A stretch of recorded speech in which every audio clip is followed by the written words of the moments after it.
estado viendo que en el transcurso de lo que va el ministerio de Jesús, mayormente se desarrolló en una región conocida como Galilea, y principalmente una de las ciudades de aquella región, conocida como Capernaum. Ese era el eje principal del ministerio de Jesús. Y nosotros vemos los capítulos que hemos estado estudiando desde el capítulo 4, la mitad del capítulo 4, cuando inicia el Señor Jesús su ministerio, dice que todo empieza en la ciudad de Capernaum, cuando Él empieza a extender su fama por toda la región. Ahora, esta segunda parte que vamos a ver desde este versículo 18 en adelante, los comentaristas distinguen este segmento de el ministerio de Cristo y lo denominan como el ministerio del retiro. Una parte del ministerio de Jesús donde ya no va a pasar mucho tiempo con las multitudes, sino que ahora se va a enfocar a pasar tiempo principalmente con sus discípulos. Eso no quiere decir que Jesús ya no va a estar haciendo milagros o ya no va a estar con tantas personas, sino que ahora se va a enfocar principalmente en los discípulos. Empieza a preparar a los discípulos viendo que el Señor Jesucristo ya se acerca el tiempo de la cruz. Así que el Señor empieza a prepararlos a los discípulos hasta ese momento. En Lucas capítulo 9, versículos 18 al 27, vamos a ver 3 puntos en esta mañana. Punto número 1, la pregunta sobre la identidad de Jesús. Punto número 2, la verdadera misión del Mesías prometido. Y punto número 3, el costo de seguir a Cristo. Así que vamos a orar, hermanos, para empezar y encomendarnos esta mañana al Señor y que Él verdaderamente hable en nuestros corazones por medio de su palabra. Oremos. Bendito Señor, te agradecemos esta mañana por darnos el privilegio de reunirnos esta mañana en tu nombre. Y también, Señor, por abrir tu palabra y poder escuchar lo que tienes para decirnos. Señor, te pido que hable a nuestros corazones por medio de tu palabra. Te pido que puedas usarme para poder ser claro, preciso, fiel a lo que tú tienes revelado en tus santas escrituras. Señor, te pedimos que este tiempo sea de bendición como también de glorificación para tu nombre. En el nombre de nuestro Señor y Salvador Jesucristo oramos. Amén. Bien, amados hermanos, vamos a ver nuestro primer punto de los versículos 18 al 21. Lucas 9, versículos 18 al 21. Vamos a ir leyendo desde el versículo 18. Dice: Aconteció que mientras Jesús oraba aparte, estaban con él los discípulos y les preguntó diciendo: ¿Quién dice la gente que soy yo? Es el Evangelio de Mateo en el capítulo 16 que nos va a relatar que todo este suceso se lleva a cabo en la región de Cesarea de Filipos, es decir, lejos de todo el eje de Capernaum y Galilea, donde mayormente Jesús se había desenvuelto en su ministerio. Ahora se aparta a un lugar desierto. ¿Se acuerdan que en otro estudio también vimos que algo común que hacía el Señor Jesús era apartarse a lugares desiertos para tener tiempos de oración, tiempos de intimidad con sus discípulos? Bueno, ahora el Señor Jesús también se apartó de las multitudes para tener un tiempo de oración, y Él estaba orando y sus discípulos estaban junto a Él. Ahora, versículo 18 dice que el Señor Jesús detiene ese tiempo de oración para dirigirse a sus discípulos y hacerle una pregunta. Y esta pregunta es: ¿quién dice la gente que soy yo? Jesús se dirige con una pregunta frontal a los discípulos y empieza a indagar qué es lo que las personas decían sobre la identidad de Jesús. Y algo que hemos visto en otras ocasiones es que todo el ministerio de Jesús se ve envuelto en la pregunta sobre la identidad de Jesús. Las personas, cuando vieron al Señor Jesús iniciar haciendo milagros y cómo Él predicaba, sanaba a los enfermos, expulsaba a los demonios, se hacían la pregunta: ¿quién es este que con poder y autoridad manda a los espíritus inmundos y salen?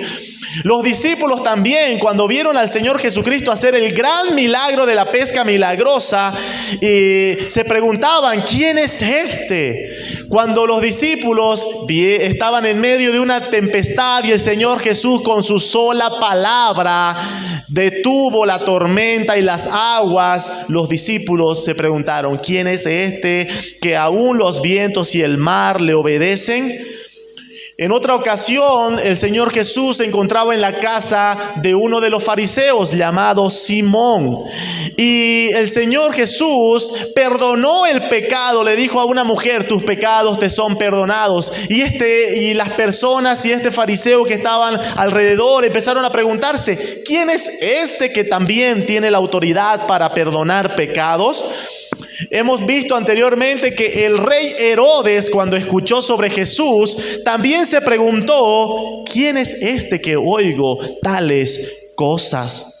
Así que todas las personas cuando oían o veían al Señor Jesucristo, lo que se preguntaban era, ¿quién es este? El dilema sobre la persona de Jesús siempre ha sido la identidad de Jesús. Entonces, ¿qué es lo que decían las personas sobre Jesús? ¿Qué es lo que la gente común pensaba sobre la identidad de nuestro Señor Jesucristo? Versículo 19 dice, ellos respondieron, unos dicen Juan el Bautista, otros Elías y otros que algún profeta de los antiguos ha resucitado. Bueno, el común de las personas es que creían que Jesús pudiera ser algún profeta. Incluso las personas creían la posibilidad de que uno de los profetas antiguos había resucitado y que Jesús era aquel profeta resucitado. Pero si se dan cuenta, nadie de las personas de la gente común creían que Jesús fuera el Mesías prometido. Ahora, queridos hermanos, esto es muy importante. No importa lo que las personas crean sobre el Señor Jesús, si es que lo que ellos creen es un concepto errado de la identidad de Jesús. Y es lo que el Señor Jesús ahora va a confrontar a sus discípulos. Y va a decir, muy bien, eso es lo que el mundo cree, eso es lo que las personas creen sobre mí. La pregunta más importante ahora es, ¿quiénes dicen ustedes que soy yo? El versículo 20, Él les dijo, ¿y vosotros quién decís que soy? ¿Quién decís que soy? Amados hermanos, esto es algo que constantemente los creyentes deben evaluar. ¿Cuál es el concepto que nosotros tenemos sobre Jesús? ¿Es el mismo concepto que tiene el mundo? ¿O nosotros tenemos un concepto, una convicción firme de quién es Jesús basado en argumentos bíblicos? El Señor Jesús ahora está confrontando las convicciones propias de los discípulos. ¿Será que los discípulos iban a ser llevar por la corriente del mundo de qué es lo que las demás personas decían sobre Jesús? O ellos, al contemplar a Cristo, a ver la evidencia y las señales de Cristo, verdaderamente iban a tener convicciones diferentes a las del mundo. ¿Quién decís que soy? Esta es la pregunta más importante a la que una persona puede y debe enfrentarse en el resto de su vida. ¿Quién dices tú que es Jesús? Las personas pueden tener muchos conceptos sobre la persona de Jesús. Pueden haber personas que digan que Jesús fue un gran maestro, que fue una gran persona, que fue alguien que enseñó buenos principios, buenos valores. Pero ¿quién dices tú que es Jesús? ¿Quién dices tú que es Jesús? Así que algo que vamos a ver es que los discípulos tenían que mostrar si sus convicciones eran propias o iban a ser llevados, arrastrados por la opinión del mundo. ¿Cuál fue la respuesta? Versículo 20. Entonces respondiendo Pedro dijo, el Cristo de Dios. Mateo capítulo 16, el pasaje paralelo. No pierda Lucas, por favor. Vamos a ir viendo los otros pasajes paralelos. Mateo capítulo 16 nos va a mostrar algunos detalles también de esta respuesta. Mateo 16, versículos 15 y 16. Entonces Jesús les dijo: ¿y vosotros, quién decís que soy yo? Respondiendo Simón Pedro dijo: tú eres el Cristo, el Hijo del Dios viviente. El apóstol Pedro, probablemente hablando en representación de los discípulos, dice esta declaración: tú eres el Cristo de Dios, el Hijo de Dios viviente. La palabra Cristo, como hemos visto en otras ocasiones, la palabra Cristo significa ungido. El apóstol Pedro está haciendo referencia a aquellas promesas del Antiguo Testamento que hacían referencia al ungido de Dios que vendría. El ungido, el Mesías, el Cristo prometido. ¿Por qué hace referencia a aquella palabra, aquel término, el ungido de Dios? Porque este siervo prometido era el siervo que fue ungido para ser el rey prometido, era el siervo ungido para ser el sacerdote del pueblo ante Dios, y era también el ungido para ser el profeta perfecto delante de Dios.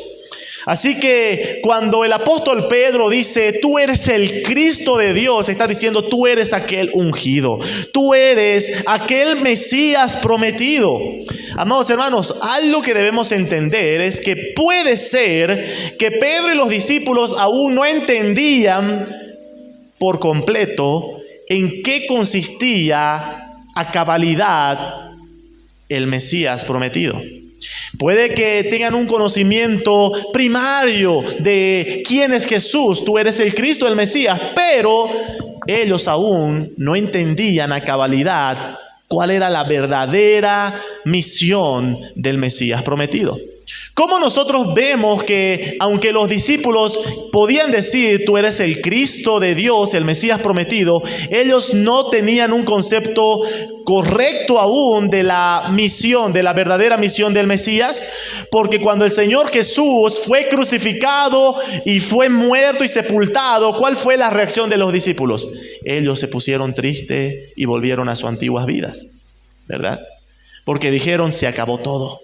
Se acabó todo. Todas nuestras esperanzas murieron con Él. Así que algo que vamos a ver en este pasaje es que nuestro Señor Jesucristo va a enseñarles de ahora en adelante cuál es la verdadera misión del Mesías prometido. ¿Cuál es la verdadera misión del Mesías prometido? Las personas en ese tiempo tenían la idea de un Mesías que iba a ser un líder político. Las personas en ese tiempo tenían la idea de un Mesías que iba a liberarlos de la opresión del Imperio Romano. Un Mesías revolucionario. Pero, amados hermanos, la palabra nos va a mostrar que el objetivo del Mesías, la misión del Mesías era otra. No era venir a ser un revolucionario, un líder político, como quizás las personas tenían en mente en ese tiempo. ¿Se acuerdan? El pasado domingo estuvimos viendo la alimentación de los 5,000. Este milagro donde el Señor Jesús multiplicó panes y peces para más de 5,000 personas. Ahora, el Evangelio de Juan nos va a dar un detalle interesante de qué es lo que pasó inmediatamente después de esta multiplicación de panes y peces. Quiero que me acompañen al Evangelio de Juan, capítulo 6. No pierda el Evangelio de Lucas, ese es nuestro pasaje central. Juan, capítulo 6. Desde los versículos 1 en adelante se nos narra este milagro del Señor Jesús de la alimentación a las más de 5,000 personas reunidas. Ahora, versículo 14 en adelante dice: aquellos hombres entonces, viendo la señal que Jesús había hecho, dijeron: este verdaderamente es el profeta que había de venir al mundo. Pero entendiendo Jesús que iban a venir para poder apoderarse de él y hacerle rey, volvió a retirarse al monte él solo. Uno podría decir, pero estas personas estaban reconociendo a Jesús como el profeta prometido. Ellos querían hacerle rey, pero algo, hermanos, es que después el Señor Jesús va a decir, no, ustedes solo me buscan porque les di pan. Entonces, estas personas no solamente estaban queriendo hacerle rey a Jesús porque entendían que Él era el Mesías prometido, que iba a salvarlo de los pecados. No, ellos lo único que querían era un rey que los libere de la esclavitud y que les dé pan, que les dé pan, que les dé lo que ellos consideraban que necesitaban.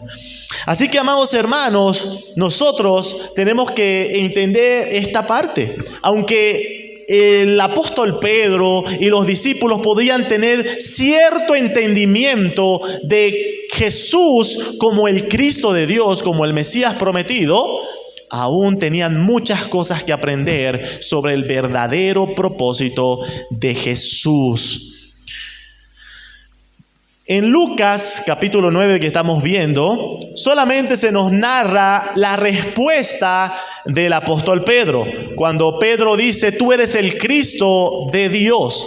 Pero es el Evangelio de Mateo que nos cuenta cuál fue la contrarrespuesta de Jesús a esta palabra del apóstol Pedro. Así que sin perder Lucas 9, acompáñeme de nuevo a Mateo capítulo 16. Mateo capítulo 16. Desde el versículo 16 en adelante, respondiendo Simón Pedro, dijo, tú eres el Cristo, el Hijo del Dios viviente.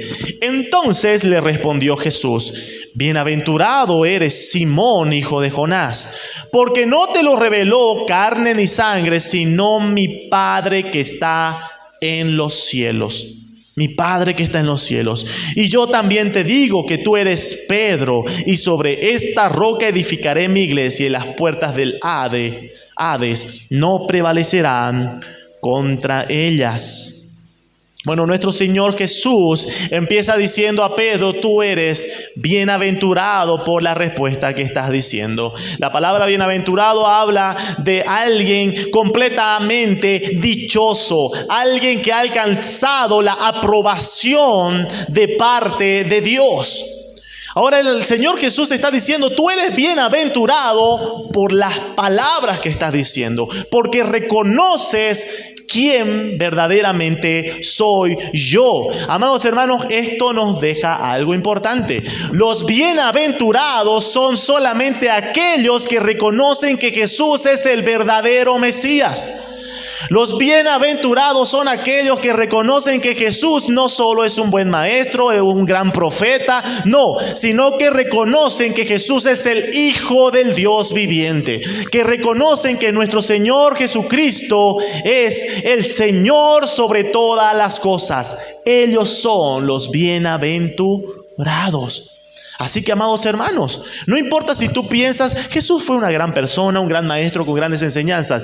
Los bienaventurados solamente son aquellos que reconocen que Jesús es el Cristo de Dios. Ahora, la respuesta del Señor Jesús es que esto que el apóstol Pedro está diciendo no es algo que fue revelado por carne o sangre. Es decir, no es que el apóstol Pedro llegó a esta convicción por medio de un razonamiento lógico, o no es que el apóstol Pedro era alguien sumamente inteligente y pudo deducir por medio de las señales y lo escrito en la palabra de Dios y decir, Él es el Cristo, sino que algo importante que dice el Señor Jesús. ¿Quién le ha revelado esta verdad al apóstol Pedro? Le reveló mi Padre que está en los cielos.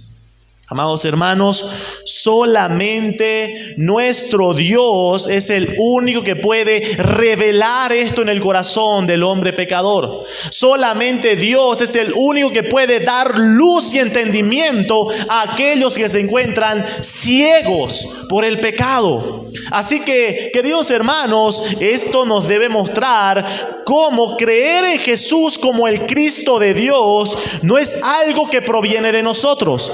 Creer en Jesús como el Cristo de Dios no es algo que está adherido a nuestras capacidades e intelecto, razonamiento, sino que es algo que se nos es revelado por la gracia de Dios en nuestros corazones.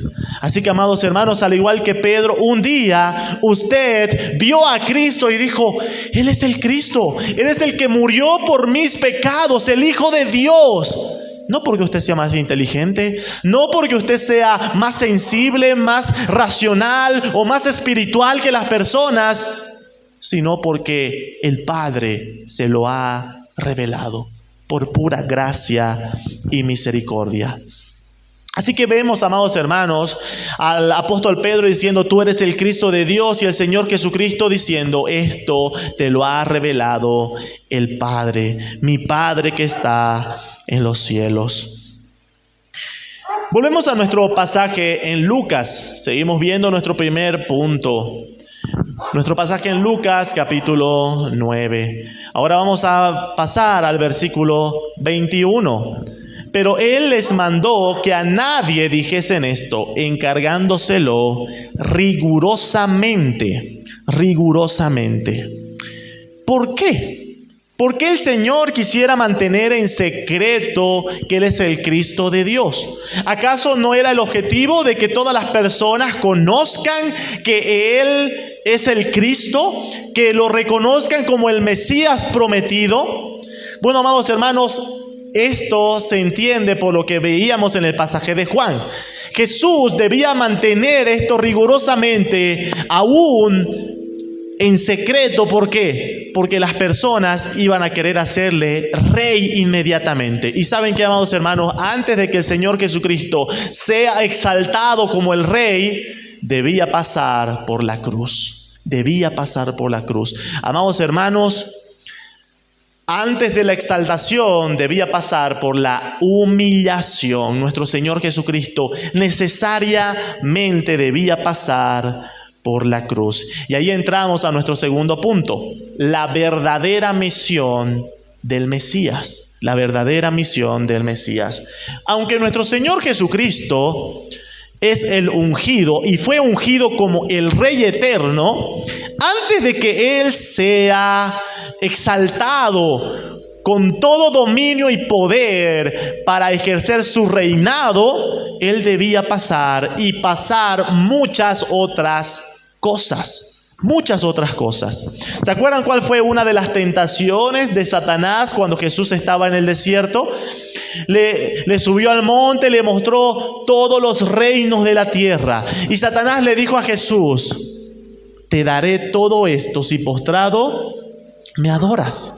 Ahora, amados hermanos, ¿qué es lo que estaba buscando Satanás? Estaba tentando a Jesús de obtener el reino sin pasar por el sufrimiento y la humillación de la cruz. Y, amados hermanos, el plan de salvación necesariamente incluía la cruz. El Señor Jesús no podía cumplir el plan de Dios excluyendo la obra de la cruz. Así que vamos leyendo versículo 22. Jesús les dice: no digan esto a nadie, rigurosamente se los encargó. Y versículo 22 diciendo: porque es necesario que el Hijo del Hombre padezca muchas cosas y sea desechado por los ancianos, por los principales sacerdotes y por los escribas, y que sea muerto y resucite al tercer día. La palabra importante de este versículo es necesario. Es necesario. ¿Qué es algo necesario, hermanos? ¿Qué es algo necesario? Es algo imprescindible. Es algo de lo cual no podemos excluir o no podemos evitar. Por ejemplo, el ser humano tiene necesidades principales para vivir. ¿Cuáles son las necesidades básicas del ser humano? Respirar, ingerir alimento, líquido, Amados hermanos, necesidades básicas. Sin esas cosas, el ser humano no vive, ¿verdad? No vive, y podríamos hablar de aquellas necesidades principales del ser humano. Entonces, amados hermanos, la palabra necesario nos habla de aquellas cosas que no se pueden evitar, que son absolutamente obligatorias para algo. Bueno, el Señor Jesús dice que en su obediencia de nuestro Señor Jesucristo era necesario que Él pase muchas cosas.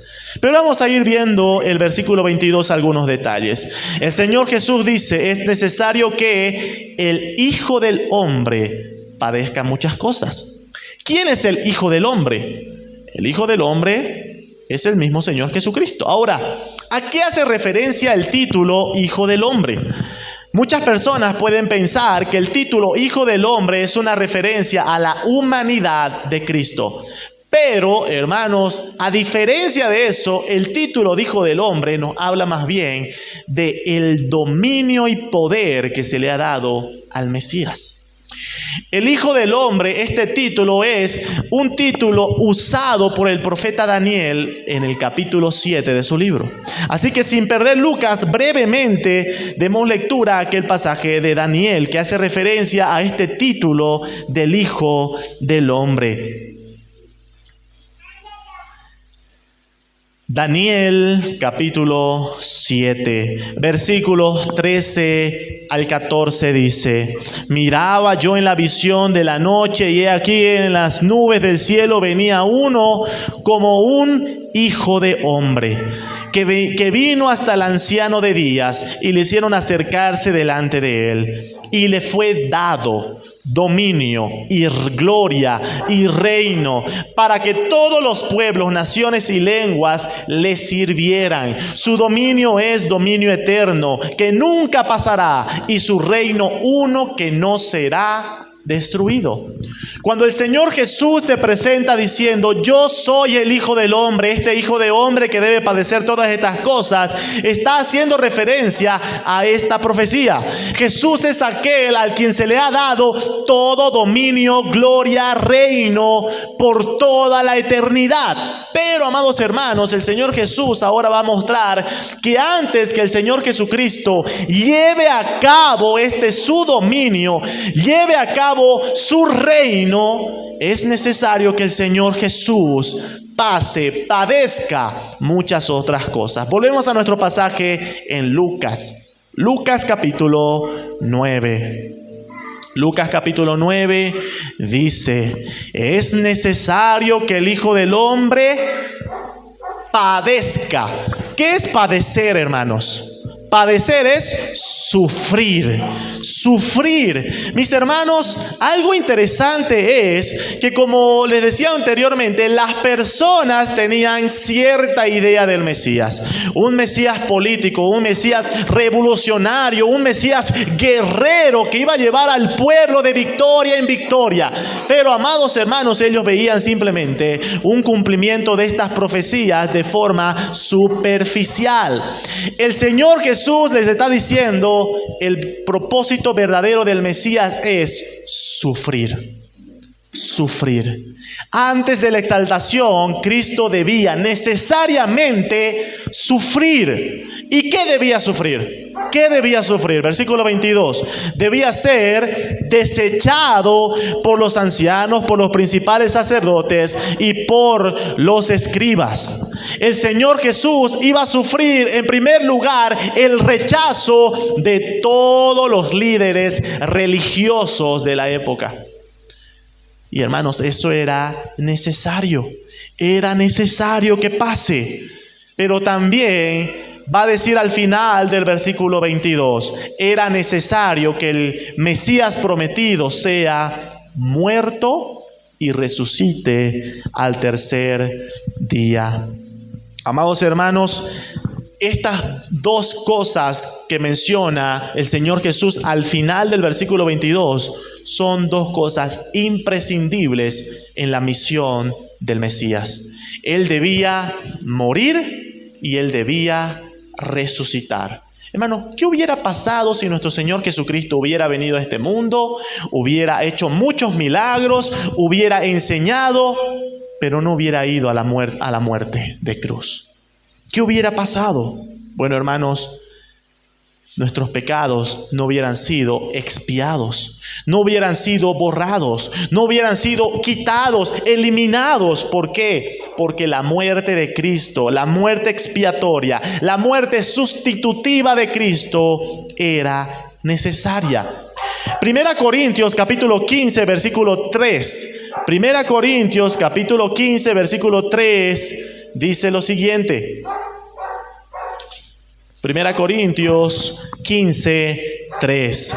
Porque primeramente os he enseñado lo que asimismo recibí, que Cristo murió por nuestros pecados conforme a las Escrituras. Hermanos, era necesario que Jesús muriera. ¿Por qué? Porque Jesús estaba muriendo por nuestros pecados.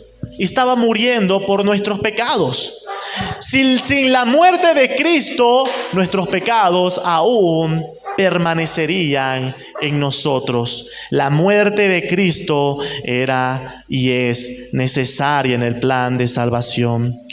Hebreos capítulo 9 versículo 28 nos va a mostrar que la muerte de Cristo era necesaria para quitar el pecado de su pueblo. Hebreos 9, 28. Así también Cristo fue ofrecido una sola vez para llevar los pecados de muchos. La muerte de Cristo tenía ese propósito, llevar el pecado de muchos.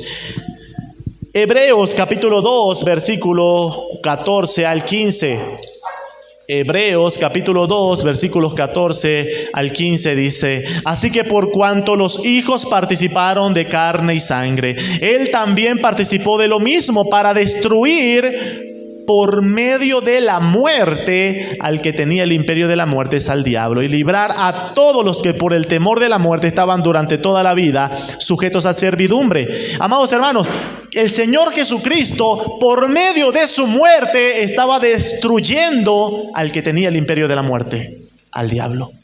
Así que, amados hermanos, la muerte de Cristo es y era completamente necesaria. No podía haber el plan de salvación sin la muerte de Cristo. Es eso lo que está diciendo el Señor Jesús. Es necesario que el Cristo sea muerto. Pero también el Señor Jesús va a decir que es necesario que el Señor Jesús, luego de la muerte, resucite al tercer día. ¿Se dan cuenta que todo esto está diciendo el Señor Jesús mucho tiempo antes de que todo suceda? El Señor Jesús ya les está advirtiendo, está preparando a sus discípulos y les está diciendo: es necesario que yo muera, pero también es necesario que luego de morir resucite al tercer día. ¿Por qué es necesario, amados hermanos, la resurrección? ¿Qué hubiera pasado si el Señor Jesucristo hubiera hecho muchos milagros, hubiera predicado el evangelio del reino y hubiera muerto en la cruz, pero se hubiese quedado en la tumba y no hubiese resucitado? ¿Qué hubiese sucedido? Bueno, el apóstol Pablo nos va a responder esto en 1 Corintios capítulo 15.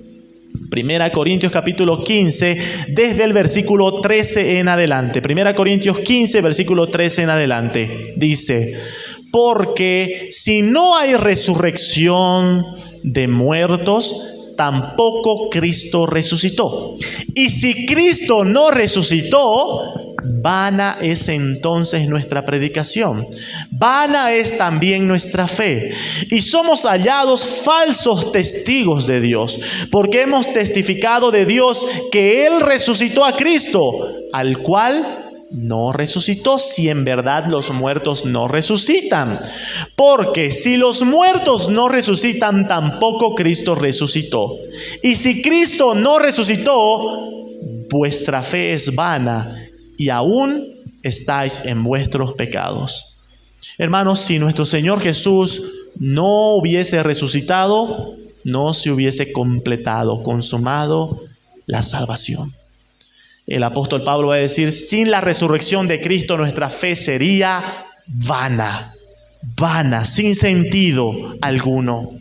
Así que, amados hermanos, ahora en esta parte el Señor Jesús enseña, instruye a sus discípulos sobre cuál es la verdadera misión del Mesías. El Mesías vino a este mundo a sufrir el desprecio de los principales sacerdotes y de los escribas. Vino a morir y también a resucitar, porque en eso consistía el plan de salvación. Entramos a nuestro último punto, el costo de seguir a Cristo. Volvemos a Lucas capítulo 9. Lucas capítulo 9. Hemos visto que en los primeros pasajes el Señor Jesús ha estado confrontando a los discípulos sobre la identidad suya. Jesús es el Cristo de Dios. Pero ahora Jesús, en el segundo punto, vimos que Jesús les enseña cuál era el verdadero propósito del Cristo. No era venir a ser un líder revolucionario, sino que el propósito de Cristo era venir y padecer, sufrir el desprecio y la muerte para luego resucitar.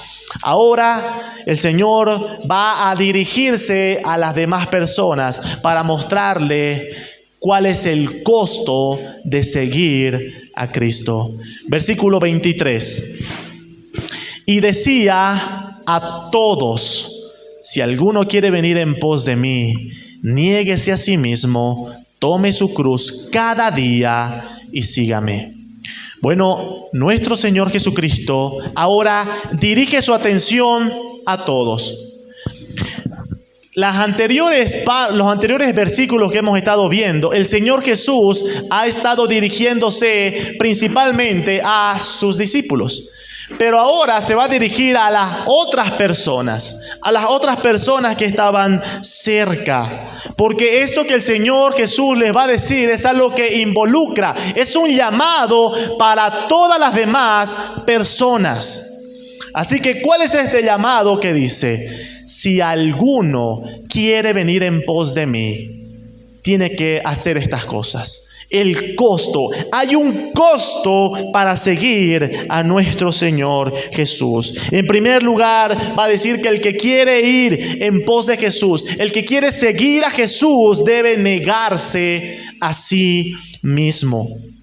¿Qué significa negarse a sí mismo? Una persona que se niega a sí mismo es una persona que renuncia a su viejo yo. Una persona que se niega a sí mismo es una persona que renuncia a toda posibilidad que él crea tener de obtener algún favor delante de Dios por sus propios medios y capacidades. Es una persona que renuncia a sí mismo para depender enteramente en Dios.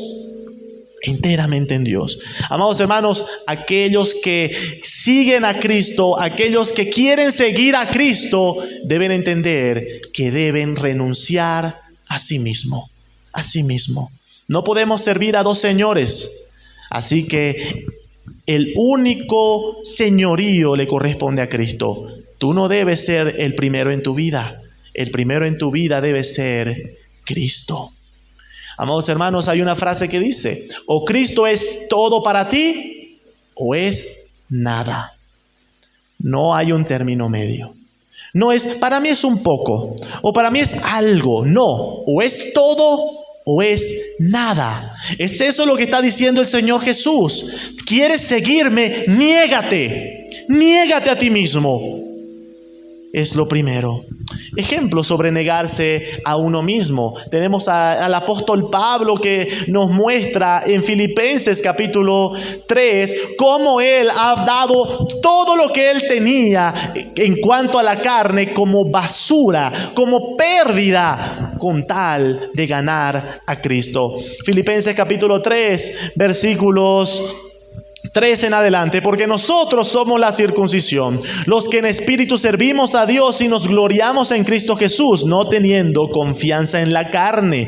Aunque yo tengo también de qué confiar en la carne. Si alguno piensa que tiene de qué confiar en la carne, yo más. Soy circuncidado al 8º día, del linaje de Israel, de la tribu de Benjamín, hebreo de hebreos, en cuanto a la ley fariseo, en cuanto a celo, perseguidor de la iglesia. En cuanto a la justicia que es en la ley, irreprensible, pero cuantas cosas eran para mi ganancia, las he estimado como pérdida por amor de Cristo. Y ciertamente, aún estimo todas las cosas como pérdida por la excelencia del conocimiento de Cristo Jesús, mi Señor, por amor de lo cual he perdido todo y lo tengo por basura para ganar a Cristo. Queridos hermanos, aquel que quiere ir en pos de Cristo necesariamente debe considerar todo lo que Él es y posee como basura en comparación a Cristo. Estar dispuesto a renunciar a todo lo que Él es con tal de seguir a Cristo. Amados hermanos, esto es indispensable para seguir a Cristo. Negarse a sí mismo. Lucas capítulo 9, volvemos a nuestro pasaje, verso 23. El que quiere ir en pos de mí debe negarse a sí mismo y tomar su cruz. La figura presentada en esta parte de tomar su cruz es de un hombre que ha sido condenado.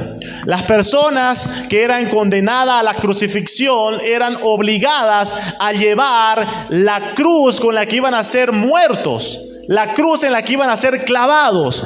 Así que los condenados debían caminar todo el trayecto con la cruz encima, cargando su propia herramienta de ejecución.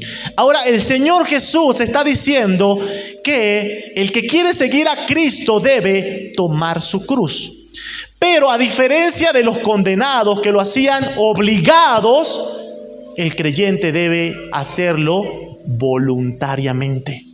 Voluntariamente el creyente debe saber que seguir a Cristo va a implicar sufrimiento y dolor. El creyente debe saber que voluntariamente seguir a Cristo va a significar vergüenza, persecución e incluso la vida misma. El Señor Jesús está preparando a sus discípulos para todo lo que ha de venir. Estos discípulos que debían estar dispuestos a dar su vida misma por su Maestro. El Señor Jesús está enseñándoles lo que el apóstol Pablo va a decir a Timoteo en 2 Timoteo 3:12, que los que quieren vivir piadosamente en Cristo Jesús padecerán persecución. Amados hermanos, la vida del creyente es inevitablemente, el Señor Jesús dice, un llamado a tomar su cruz, un llamado al sufrimiento, un llamado a la persecución. Hermanos, esto no era un mensaje muy aceptado por las personas. No era un mensaje que las personas querían escuchar, un mensaje que endulzaba el oído. Era un mensaje que más bien confrontaba a las personas. Los que quieren vivir piadosamente en Cristo Jesús padecerán persecución. Vivir en Cristo, seguir a Cristo, involucra dolor y sufrimiento. Dolor y sufrimiento. Y al final termina diciendo el Señor Jesús, niéguese a sí mismo, tome su cruz y ahora sí, sígame. Sígame. El verdadero discípulo de Cristo debe comenzar a seguir a Jesús. Cada día debe comenzar a seguir a Jesús y pisar sus pisadas. El apóstol Pedro en 1 Pedro capítulo 2 versículo 21 nos va a decir que debemos seguir las pisadas de Cristo. 1 Pedro 2, 21 dice, pues para esto fuisteis llamados, porque también Cristo padeció por nosotros, dejándonos ejemplo para que sigáis sus pisadas. Cristo sufrió para que un día nosotros sigamos las mismas pisadas del sufrimiento de nuestro Señor Jesucristo. Simon Kinsmaker, comentarista bíblico, dice, dice como una forma parafraseada de este versículo, si alguno quiere ser discípulo de Cristo, debe de una vez darle la espalda a su yo, aceptar voluntariamente el dolor, vergüenza y persecución por causa de Cristo. y empezar a seguir sus pasos. Como el apóstol Juan dice en 1 Juan 2:6, el que dice que permanece en Él debe andar como Él anduvo. Amados hermanos, todo lo que está diciendo el Señor Jesús en este pasaje es las marcas de un verdadero discípulo de Cristo. Un verdadero discípulo de Cristo. Un verdadero discípulo, un verdadero seguidor de Cristo es alguien que se niega a sí mismo, es alguien que toma su cruz cada día y es alguien que sigue sus pisadas. Ese es un verdadero seguidor, un verdadero discípulo de Jesús. En los últimos versículos que vamos a ver, Lucas capítulo 9, el Señor Jesús ahora va a decir la contraparte de aquellos que rehúsan negarse, tomar su cruz y seguir a Jesús. Versículo 24, porque todo el que quiera salvar su vida, la perderá. Y todo el que pierda su vida por causa de mí, éste la salvará. Pues ¿qué aprovecha al hombre si gana todo el mundo y se destruye o se pierde a sí mismo? Una persona que se aferra a su vida pecaminosa, que piensa en sí mismo como lo más valioso, es alguien que está alejado del reino de Dios. Es alguien que está alejado de la salvación del Señor. Así que en contraste, el Señor Jesús aquí en el versículo 24 dice que el que pierda su vida. Amados hermanos, seguir a Jesús para el mundo es una pérdida. Seguir a Jesús para el mundo es una pérdida de tiempo, una pérdida de recursos, una pérdida de energías. Estás perdiendo tu tiempo. ¿Qué haces todos los domingos en la mañana? Pérdida de tiempo. ¿Qué haces entre semana yendo a los estudios bíblicos? Pérdida de tiempo. Yo prefiero trabajar, yo prefiero ocupar mi tiempo en algo más provechoso. Amados hermanos, para el mundo seguir a Jesús es una pérdida, es perder el tiempo, es una pérdida total. Pero el Señor Jesús dice, aquellos que estén dispuestos a perder su vida, ellos realmente la hallarán. Ellos realmente la hallarán. Seguir a Jesús, amados hermanos, no es una pérdida de tiempo, no es una pérdida de energías, no es una pérdida de recursos. Es lo más valioso e importante que tiene un creyente. Así que, amados hermanos, el Señor Jesús en estos pasajes finales quiere animar a sus discípulos diciendo, aunque las demás personas piensen que lo que ustedes están haciendo es una pérdida, en realidad es una ganancia. Es una ganancia. Y termina los versículos 26 y 27 con una fuerte advertencia del Señor. En primer lugar, advierte a aquellos que buscan ganar el mundo, pero que tristemente están perdiendo su alma. Ya el Señor Jesús en otro pasaje más adelante en Lucas capítulo 12 cuenta la historia de aquel rico insensato. Y en el versículo 19 al 21 de Lucas 12 dice, y aquel hombre dirá a mi alma, alma, muchos bienes tienes guardados para muchos años. Repósate, come, bebe, regocíjate. Pero Dios le dijo, necio, esta noche vienen a pedirte tu alma y lo que has provisto, ¿de quién será? Así es el que hace para sí tesoro y no es rico para con Dios. Así que, amados hermanos, el Señor Jesús da esta primera advertencia de aquellas personas que solamente viven con una visión terrenal. El Hijo de Dios debe vivir con la vista puesta en las cosas celestiales. Colosenses capítulo 3. Nosotros vivimos mirando las cosas de arriba, las cosas por venir. Esa es la perspectiva que tiene el verdadero discípulo, el verdadero Hijo de Dios. Y como final advertencia, versículos 25, 26 y 27, Lucas 9 dice, porque el que se avergonzare de mí y de mis palabras, de éste se avergonzará el Hijo del Hombre cuando venga en su gloria y en la del Padre y de los santos ángeles. Advertencia de juicio, advertencia de juicio, aquel que hace vergüenza de Cristo, de tal forma de no querer relacionarse de ninguna manera, ni con Cristo, ni con sus palabras, este será rechazado por Cristo. Este será rechazado, será juzgado por el Hijo del Hombre, aquel a quien se le ha dado toda autoridad para emitir juicio sobre las naciones. Él los rechazará y condenará. El Señor viene con poder y gloria, amados hermanos. El Señor viene con poder y gloria. Y en aquel día, aquellos que hoy en día están vestidos de cierta gloria de este mundo, verán el juicio de Dios. Y como últimas palabras de consolación, el versículo 27 dice: pero os digo en verdad que hay algunos de los que están aquí que no gustarán la muerte hasta que vean el reino de Dios. El Señor les muestra que seguir a Cristo no solo es sufrimiento, sino que hay una gran esperanza. Amados hermanos, el mundo nos aborrecerá porque aborreció primeramente a Cristo. Pero el Señor ahora consuela a los discípulos diciendo: hay una esperanza, hay una esperanza. Y la esperanza es un día ver el reino de Dios consumado. Amados hermanos, ese debe ser el anhelo del creyente. Aquel día en el que nuestro Señor Jesucristo venga con poder y gloria a instaurar su reino eterno.